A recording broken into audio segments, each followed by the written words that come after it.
बारिश और ठंड के समय में बहुत से लोगों को बदन में दर्द होता है, हड्डियों में दर्द होता है और जोड़ों में भी दर्द होता है। इन मरीज़ों के इलाज के समय में हम लोग दवाइयों के अलावे और भी बहुत कुछ ऐसी चीज़ों का इस्तेमाल करते हैं, जिससे कि उनको दवाइयों का फ़ायदा मिलता है या कि फिर दवाइयाँ नहीं देनी पड़ती हैं। सिर्फ़ दवाई खाने से ही सारी बीमारी, सारी चीज़ें ठीक नहीं हो जाती हैं। तो इसी बात को मैंने बहुत डिटेल में, लंबे से, अच्छे से समझाया है, ताकि आप सबके ये चीज़ काम आ सके।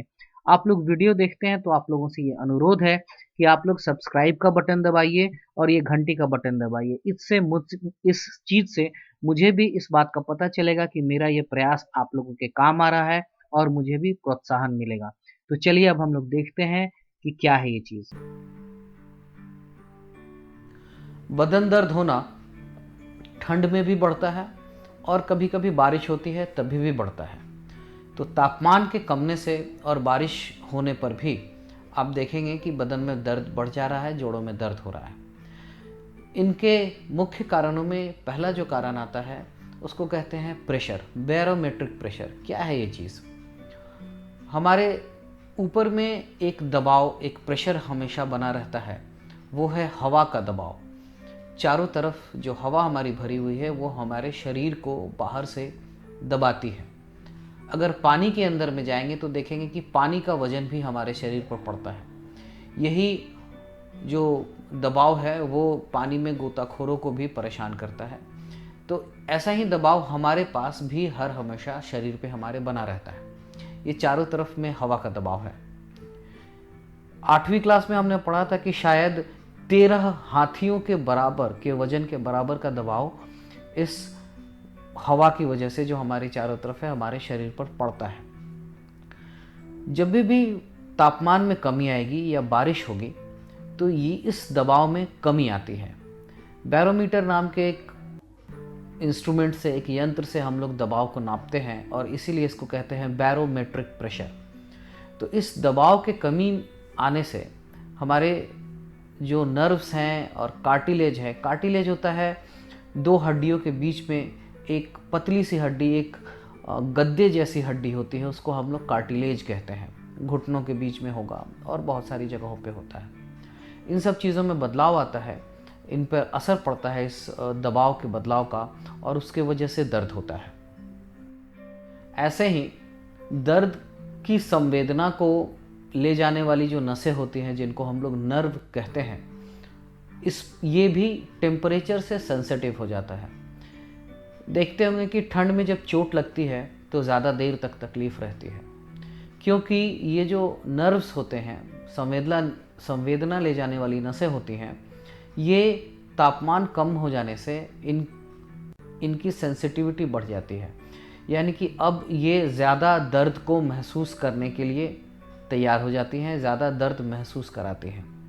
तो पहला कारण रहा हमारा कि कार्टिलेज जो है वो बहुत ज़्यादा सेंसिटिव होते हैं तापमान गिरने से, उनकी वजह से दर्द होता है।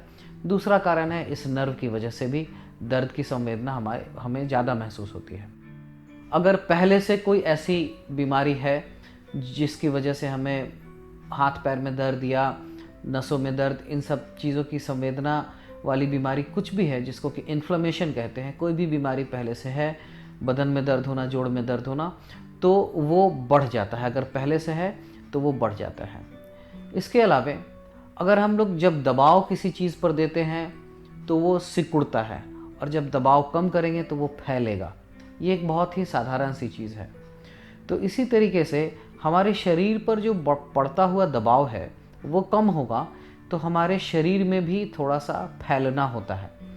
ये फैलाव हम लोग समझ सकते हैं कि जो मांसपेशियां हैं उनमें फैलाव होता है, जो लिगामेंट्स हैं, जो हमारे सॉफ्ट टिश्यू जिसको कहते हैं, हड्डियों के अलावे जो भी हमारे शरीर में टिश्यू हैं उनमें थोड़ा सा फैलाव होगा, वो फैलेंगी पहले से ज़्यादा। तो इस फैलाव की वजह से स्ट्रेच होगा। यूँ समझिए कि अगर हमारे कान को ही पकड़ के अगर कोई खींचे तो कान में दर्द होगा। यहाँ भी क्या हो रहा है, कान अपने जो सामान्य स्थिति है उससे फैल रहा है।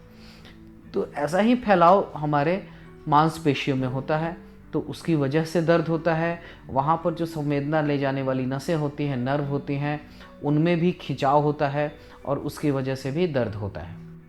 हड्डियों के बीच में जो हमारी जोड़ हैं, गांठें हैं शरीर की, तो इनमें एक तरल पदार्थ भी भरा रहता है। जब टेम्परेचर गिरेगा, तापमान कम होगा, तो ये तरल पदार्थ सघन हो जाता है, डेंस हो जाता है पहले से ज़्यादा। तो अगर कोई भी तरल पदार्थ ज़्यादा सघन हो जाएगा, जैसे कि पानी जमने जैसा हो जाए, या उससे भी अच्छा उदाहरण होगा नारियल का तेल, जो कि गर्मी में तो पूरा पिघला रहता है, लेकिन जैसे जैसे तापमान गिरता है वो सघन हो जाता है और धीरे धीरे वो जम जाता है। तो इसी तरीके की प्रक्रिया इस तरल पदार्थ में भी होगी, जो कि हमारे हड्डियों के बीच में होता है, वो पहले से ज़्यादा सघन हो जाता है। तो ऐसे में ये तरल पदार्थ, जो कि हमारे हड्डियों के बचाव के लिए होता है, जब हम लोग चलते हैं, चलने के वक्त में आप थोड़ा ध्यान दीजिए कि अगर हमारा वज़न 60 किलो 70 किलो जो भी है, तो जब हम लोग चलते हैं तो एक पैर ज़मीन पे रहता है और एक पैर हम लोग कदम आगे बढ़ाते हैं। तो एक ऐसा समय आता है कि हमारा पूरा का पूरा शरीर, हमारे पूरे शरीर का वज़न एक घुटने पर पड़ा हुआ होता है। वो पूरा 90 किलो 80 किलो जो भी शरीर का वज़न है, वो एक घुटना संभाल रहा होता है थोड़ी देर के लिए, और घुटने में भी जो हड्डियाँ होती हैं वो यूं ऐसे मुड़ रही होती हैं, यानी कि 90 किलो के वज़न को ग्राइंड कर रहा होता है, वहाँ पे मुड़ रही होती हैं और चल रही होती हैं। तो इतना सारा वज़न संभालना होता है। तो ऐसे में ये तरल पदार्थ, कार्टिलेज नाम का जो गद्देदार हड्डी होती है, इन सब पर बहुत ज़्यादा जोर पड़ता है। और ये जो तरल पदार्थ, जो कि इन सारे मूवमेंट को, इस चलने को, गाड़ियों में जैसे ग्रीस डालते हैं या मोबिल डालते हैं ताकि वो उसके पुर्जे सही से चलें, वैसे ही ये ग्रीस होता है ये तरल पदार्थ। और ये अब जम गया है, ये अब अच्छे से नहीं काम कर पा रहा है जैसे वो पहले करता था। तो इस वजह से जो वहाँ पर सूजन है, इन्फ्लेमेशन है, वो बढ़ जाता है, और ये भी हमारे दर्द को बढ़ाने का एक कारण बनता है। ठंड जब बहुत ज़्यादा बढ़ जाएगी तो हम लोग देखते हैं कि हमारे हाथ पैर ठंडे पड़ रहे हैं। ऐसा इसलिए हो रहा होता है क्योंकि खून हमारे शरीर में चारों तरफ गर्मी को फैलाता रहता है, एक जगह की गर्मी को दूसरी जगह की गर्मी पे ले जाता है। तो जब हमारे बहुत ज़्यादा ठंड लगने लग जाएगी तो खून शरीर के जो ज़्यादा महत्वपूर्ण अंग हैं, इम्पॉर्टेंट ऑर्गन्स हैं, उनको ज़िंदा रखने के लिए ज़्यादा कोशिश करेगा। यानी कि खून का बहाव लीवर, किडनी, हार्ट, ब्रेन, ये जो ज़िंदा रहने के लिए ज़रूरी अंग हैं, इनकी तरफ बढ़ जाता है। खून इन अंगों को ज़्यादा गर्म रखने की कोशिश करता है। तो ऐसे में क्या होता है कि हमारे हाथ पांव ठंडे हो रहे होते हैं। अब ये भी देखेंगे कि जब बहुत ठंड लगती है और हम लोग हाथों को आपस में रगड़ते हैं, तो हाथों को आपस में रगड़ने से वो थोड़ा सा लाल होने लगता है। ये लाल इसलिए भी होता है क्योंकि अब रगड़ने से वहाँ पर खून का बहाव बढ़ गया है। तो जब बहुत ज़्यादा ठंड हमें लग रही होगी और खून का बहाव पूरे अंदर के दूसरे ऑर्गन्स की तरफ, अंगों की तरफ मुड़ जाएगा, तो हाथ पैर में जो मांसपेशियां हैं और हमारे हाथ जो जोड़ हैं, हड्डियां हैं, वहाँ पर खून का बहाव कम हो जाएगा और इस बहाव के कम होने से ठंड का असर भी बढ़ जाएगा। तो ये सारी बातें जो पहले मैंने बताई कि क्यों जोड़ में और हाथ पैर में मसल्स में दर्द हो रहा है, ये दर्द और भी बढ़ जाता है। ठंड क्यों लग रही है और बदन दर्द क्यों हो रहा है? जब हम लोग सो रहे हैं तो आपको ये ध्यान नहीं रहता है, हमें ये ध्यान नहीं रहता है कि हमारे शरीर से कब कंबल हट गया। इस वजह से बहुत सारे लोग ऐसे आते हैं जो कि कहते हैं कि कमर में दर्द हो रहा है। उन्हें नींद में ये ध्यान नहीं रहता है कि कंबल, रजाई उनके कमर से हट गया था, बॉडी से हट गया था और रात में उनको ठंड लग गई है। जब वो सुबह उठते हैं तो देखते हैं कि बिस्तर से उठते वक्त ही कमर में दर्द हो रहा है। तो इसलिए इस बात का ध्यान रखना होगा, हम लोग ये श्योर करके सोए, ऐसी इस तरीके से रजाई और कंबल लें कि नींद में वो हमारे शरीर से हट नहीं जाए। जो महिलाएं पेट में भी दर्द की शिकायत करती हैं ठंड के समय में बहुत ज़्यादा, बर्तन जब आप धो रहे हैं तो आपको ये ख्याल रखना पड़ेगा कि पानी के छींटे नल से आके आपके शरीर पे थोड़ा थोड़ा पड़ रहा होता है और ये ठंडे पानी का छींटा जो है वहाँ पे धीरे धीरे ठंड का असर करता है। तो इस बात का भी ख्याल रखना है। ठंड में हम लोग, कई बार ऐसा होता है कि लगातार एक ही तरीके से कुर्सी पर, सोफे पर लेटे हुए हैं, बैठे हुए हैं, तो शरीर एक पोस्चर में ही अगर बहुत ज़्यादा देर तक रहेगा तो वो स्टिफ हो जाता है। गर्मियों में भी ऐसा होता है, लेकिन ठंड में ऐसा ज़्यादा होता है, क्योंकि ठंड में हमारा मूवमेंट कम हो जाता है, चलना फिरना कम हो जाता है। हम लोग एक ही जगह पर एक ही तरीके से बहुत देर तक लंबा समय बिता देते हैं और इसलिए ऐसा होता है। जो लोग एसी में कंप्यूटर के सामने काम करते हैं उनमें भी इस तरीके से बहुत समस्याएं देखी जाती हैं कि वो, उनका कंधा सामने की तरफ निकला रहता है, झुका रहता है, एक ही पोस्चर में बहुत देर तक वो लोग भी बैठे रहते हैं। एसी चलने की वजह से उनको भी ठंड लग रही होती है और ऐसे लोगों में ठंड के अलावे गर्मियों में भी ऐसे समस्याएं मिलती हैं। तो इस बात का ख्याल रखना है कि हमें अपने पोस्चर को बदलते रहना चाहिए। एक ही तरीके से एक ही जगह पे बहुत देर तक हमें नहीं बैठना चाहिए, अपने पोस्चर को बदलते रहना चाहिए। ये बहुत ज़रूरी है कि हम लोग इस दर्द से छुटकारा पाने के लिए हम लोगों को करना पड़ेगा। ठंड में कपड़े भी हम लोग बहुत पहनते हैं। कपड़े पहनने में हमें ये ख्याल रखना चाहिए कि मोटे मोटे बहुत ज़्यादा कपड़े पहनने के बजाय हम लोग ऐसे कपड़े पहने। अभी बहुत सारे कपड़े ऐसे हैं जिनमें कि इंसुलेटेड रहता है, बीच में हवा की एक परत होती है, तो ये कपड़े हल्के होते हैं। क्यों हल्के कपड़े ज़्यादा पहनना अच्छा है? क्योंकि जितने ज़्यादा कपड़े हम लोग अपने शरीर पर डालते जाते हैं, हमारे शरीर को, जोड़ को, हाथ पैर को हिलाने चलाने के लिए जगह कम पड़ती जाती है, उस पर और ज़्यादा उसको जगह नहीं मिलती, स्पेस नहीं मिलती है, और हम फिर वही बात हो जाती है कि एक ही पोस्चर में बहुत देर तक हमारा शरीर रहता है और जॉइंट, बोन्स, मसल, मांसपेशियां स्टिफ हो जाती हैं और उनमें दर्द होने लगता है। अब हम लोग आते हैं उपाय के बारे में कि किन उपायों के करने से ऐसे दर्द से छुटकारा मिलेगा। दर्द की दवाई अगर आप लेते हैं तो ये दवाइयाँ कम हो जाएंगी, पहले से जहाँ जितना लेते हैं उससे कम हो जाएंगी। तो उपायों में सबसे पहला उपाय तो यही होगा कि ठंड से बचने के लिए हम लोग गर्म कपड़े पहनें, अपने आप को बचा के रखें। रात में सोएं तो इस बात का ख्याल रखें कि नींद में हमें ठंड नहीं लग जा रही हो।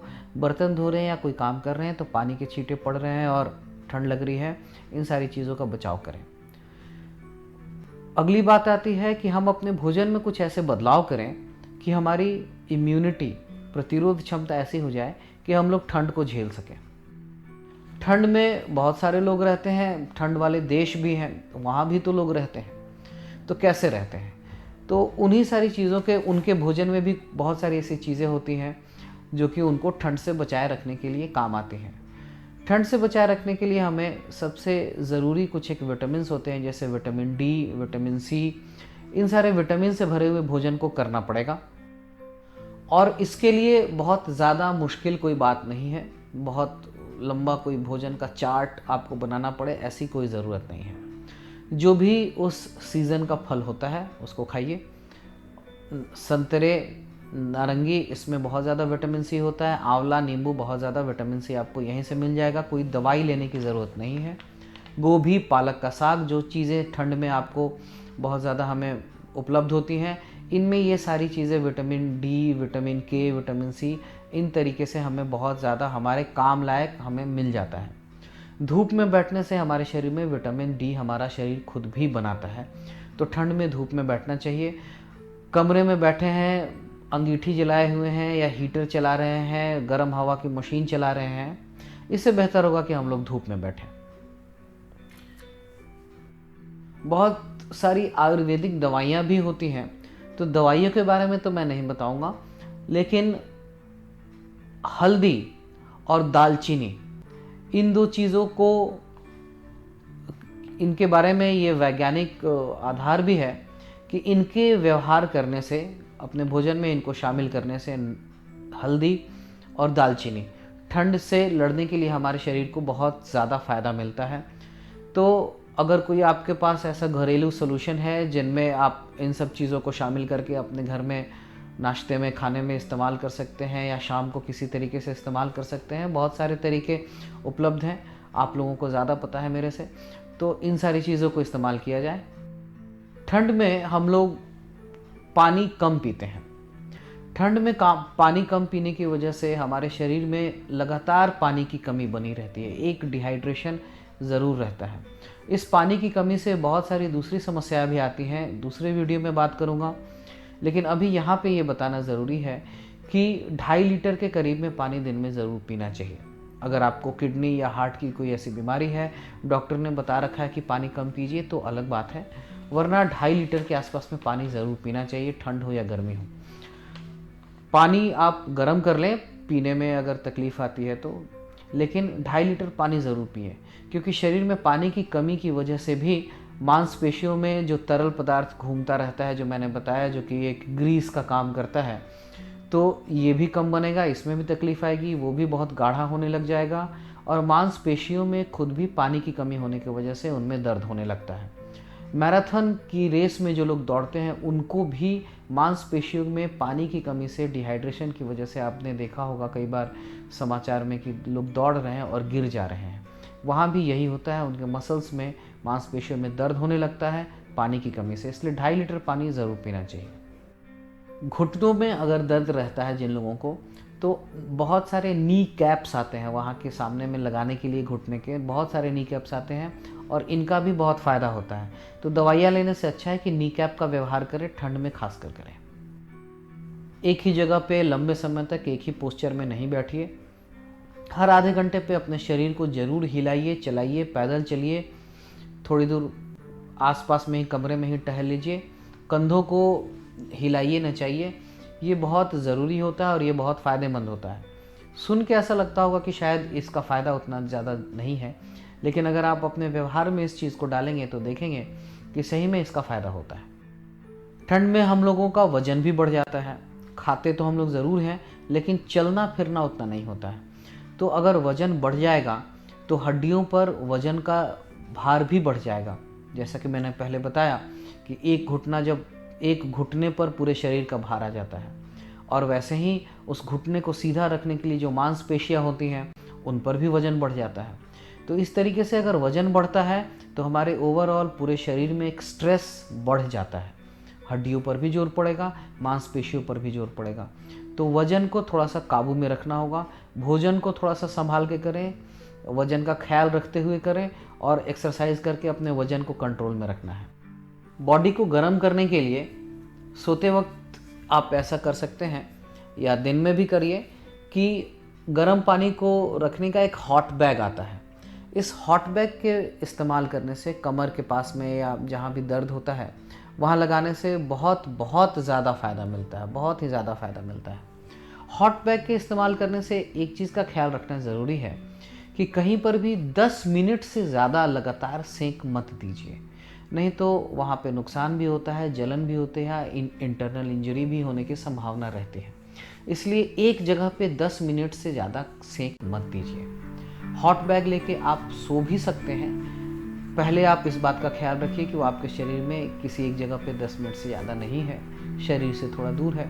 फिर धीरे धीरे वहाँ का पानी थोड़ा सा, उसका तापमान कम हो जाएगा, तो आप उसको कमर के पास में लगा के सो भी सकते हैं। लेकिन ख्याल रखिए कि उससे बहुत ज़्यादा उसका तापमान नहीं हो, कहीं ऐसा ना हो कि नींद में आपको उसकी वजह से कोई इंजरी हो जाए। इन थोड़े थोड़े चीज़ों के बदलाव से लोग इन चीज़ों को ज़्यादा वैल्यू नहीं देते हैं।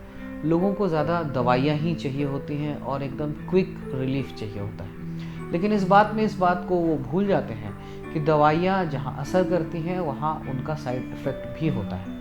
हम लोग भी ज़्यादा दवाइयाँ नहीं देना चाहते हैं, लेकिन क्या करें, लाइफस्टाइल को बदलने के लिए कहेंगे, भोजन करने के लिए कहेंगे, एक्सरसाइज करने के लिए कहेंगे, तो लोग इस बात से बहुत ज़्यादा कन्विंस नहीं होते हैं। शायद लोग डॉक्टर के पास सिर्फ इसीलिए आते हैं क्योंकि उनको सिर्फ दवाइयाँ ही चाहिए, और इस चक्कर में दवाइयाँ 1 से 2, 2 से 4 होती चली जाती हैं और तकलीफ बनी रहती है। इसलिए इस बात को ख्याल रखिए कि आपको अपने आप में भी थोड़ा सा बदलाव करना पड़ेगा, प्रकृति के साथ मिल के रहना पड़ेगा, तभी दवाइयाँ भी काम करेंगी और तभी इस तकलीफ़ों से छुटकारा मिलेगा। सिर्फ बदन दर्द वाली चीज़ से नहीं है, सारी चीज़ों के साथ ही ये चीज़ लागू होती है। इसलिए इसका ख्याल रखिए, स्वस्थ रहिए, खुश रहिए, लोगों को भी बताइए, हमारे चैनल को सब्सक्राइब कीजिए, हमारे साथ जुड़िए, हम लोग ढेर सारी ऐसी बातें करें।